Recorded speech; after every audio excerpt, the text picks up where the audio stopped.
Täna on 27. jaanuar, aasta on 2015 ja algatuseks on paslik soovida Taunale palju õnne sünnipäevaks. Meie siia tuleku põhjus on lihtne. Valminud on Päästeameti vabatahtlikele tehnika võõrandamise kord ja on soov teada saada, millega on tegu ja kuidas see vabatahtlikke puudutab. Ole hea. Tervitused kõigile vabatahtlikele, siis kõigepealt siin juures ka minu poolt kaamera vahendusel loodetavasti näeme tulevikus ka silmast silma. Aga praegu siis valgustan seda uut olukorda, mis meil 2014 aasta lõpus kinnitatud käskirjaga on tekkinud.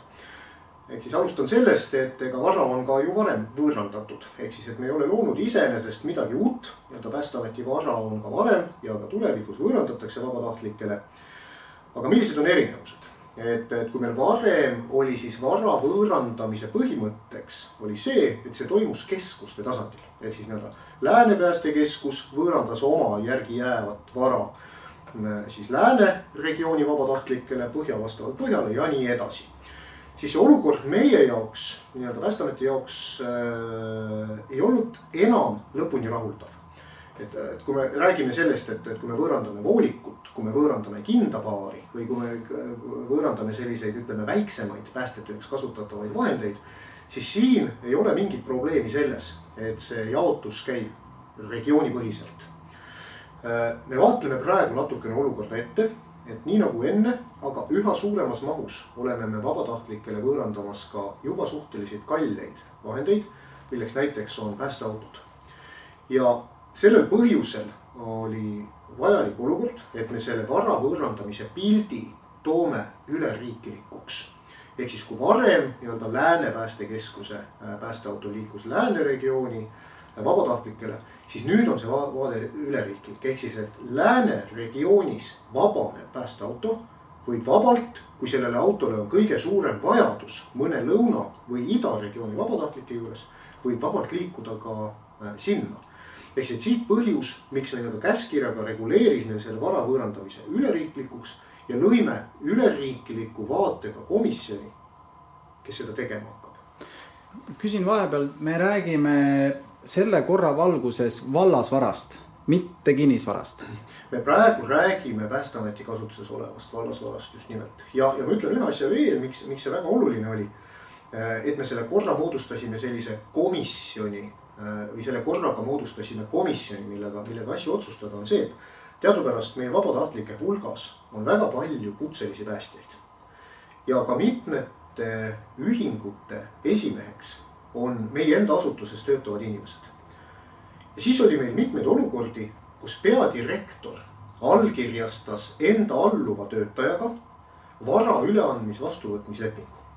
Ja siin võib näha korruptsiooni ohtlik olukord. Tähendab, see võib näiliselt korruptsiooni ohtlik olukord. Me ju teame kõik, et riigi süsteemis asjad mitte ainult ei pea olema sisuliselt, vaid ka näiliselt ausad. Ja selle komisjoni otsustamise kaudu viidi sellised otsused laiapindsemale arutelule. Kõik keskused on selles komisjonis esindatud ja ka Päästeamet. Ja selle võrra see potentsiaalne korruptsiooni oht, ehk siis see näiline usaldusväärsus nendele otsustele on kindlasti suurem ja tulevikus peadirektori poolt allkirjastatav vara üleandmine ja vastuvõtmine oma enda alluvaga, mis sest, et väga kaudse alluvaga, on palju usaldusväärsemal pinnal. Kuidas näeb selle korra kohaselt välja see varade võõrandamise intervall? Millal Päästeamet arvab või saab aru, et tal teatud hulka asju ei ole oma tegevuseks sellisel määral enam vaja? Siin on nüüd kaks asja. Esiteks, Päästeametil tekib sellist vara, mida vabatahtlikele üle anda jooksvalt. Ega neid ei teki nüüd konkreetselt mingites kuudes. Ja süsteem näebki niimoodi, et Päästeameti haldusosakond jooksvalt kogub ülevaadet sellest varast, mida me soovime vabatahtlikele üle anda. Nüüd 4 korda aastas, see on veebruaris, aprillis, juulis ja oktoobris, me koondame need jooksvalt kujunenud üleandmise võimalusega varad kokku ja edastame need ühtse paketina ja nimekirjana vabatahtlikele laiemalt. Eks et me ei tee nüüd ühe kaupa, et nüüd selgus, et seal on kindapaar võimalik üle anda, nüüd selgus, et seal on voolik ja muudkui seda administreerime. Vaid 4 korda aastas paketistame viimase perioodi jooksul üleantava vara ja saadame vabatahtlikele teadmiseks, et näete, nüüd on siin selline varahulk ja vabatahtlikud saavad siis esitada taotluseid selle vara endale saamiseks.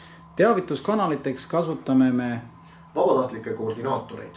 Kõigis 4 regioonis. Just, et meil on olemas nii Päästeametis, ehk siis, et siin Raua 2, eks ju, on vabatahtlike koordinaatorid ja ühtlasi ka regioonides, eks ju, lõunas-läänes 2 tükki, idas-põhjas 1 koordinaator. See on teavituskanal.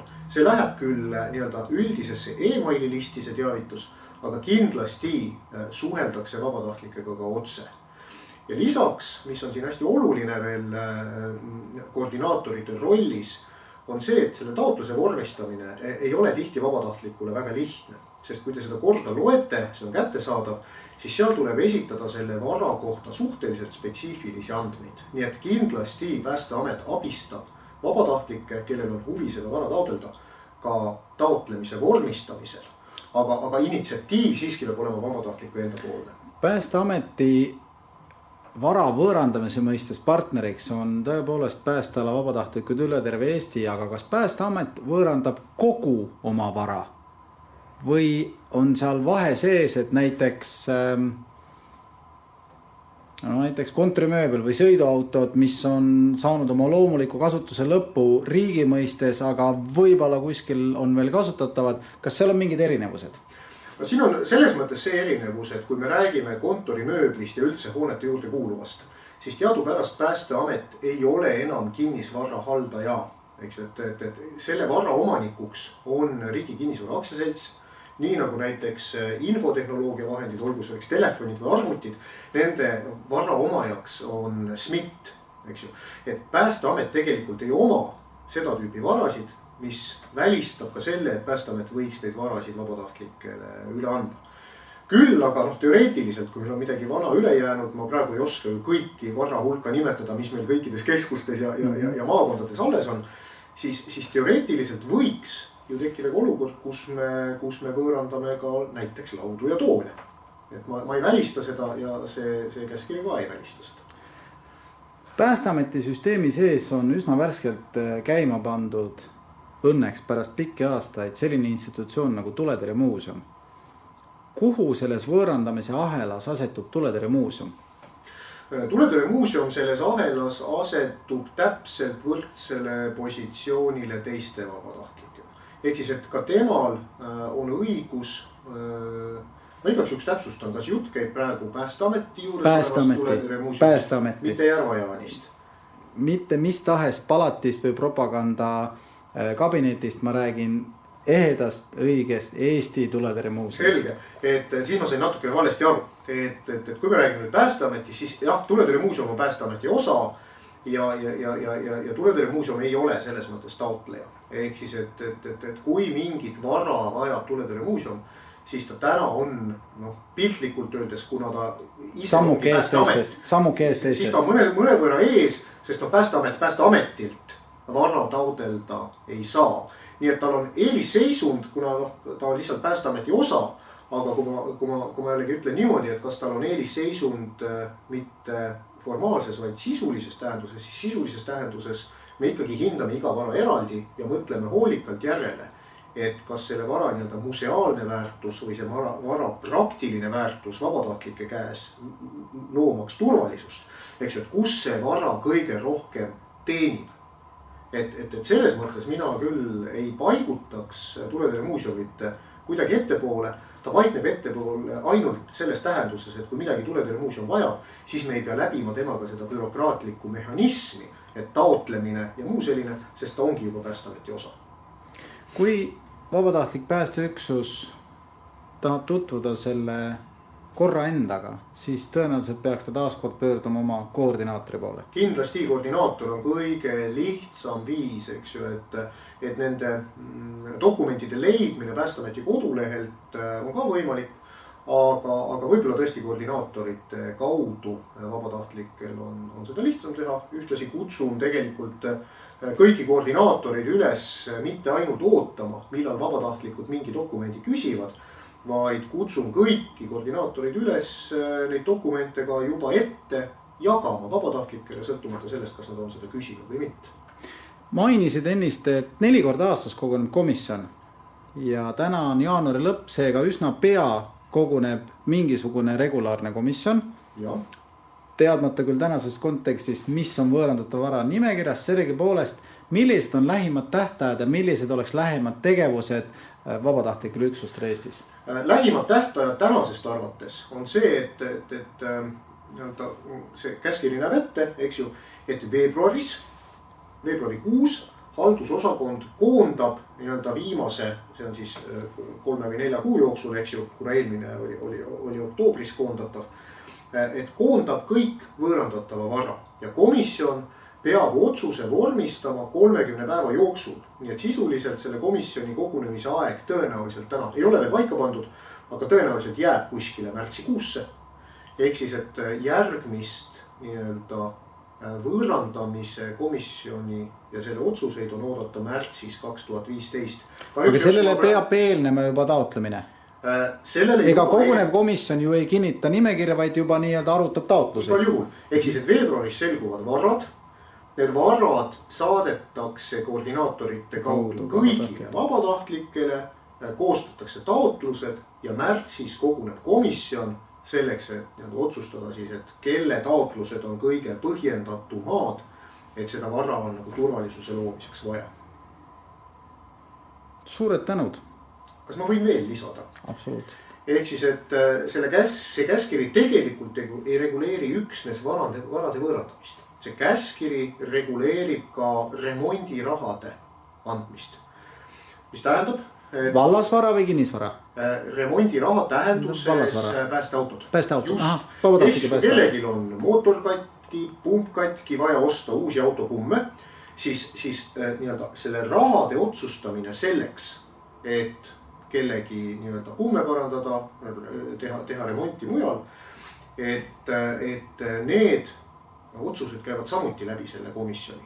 See on ka üsna värske Päästeameti algatus paari aasta tagune, mil Päästeamet hakkas vabatahtlike tehnikat oma raha eest remontima ja asja mõte on keskenduda siiski eelkõige nendele päästemasinatele, mida ei hoita kuskil nurgast olmumas, vaid just need, millega sisuliselt osutatakse Eestimaa elanikele turvalisust. Absoluutselt. Ehk siis, et ja see ei pruugi olla kindlasti päästeauto, see võib olla ka mõne muu olulise seadme remont.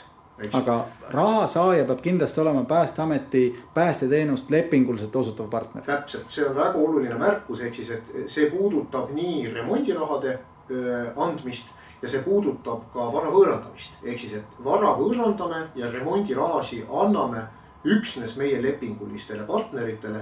Tänane käskiri meil ei laienda seda võimalust, et me võiks seda kellelegi teisele anda. Kas me peaksime? Ma täna ei näe põhjust, et miks me peaksime seda tegema. Täna, kus meil on loodud selline lepinguliste suhete võrk, siis meil on piisavaltki tegevust, et oma lepingupartnerite olukorda parandada.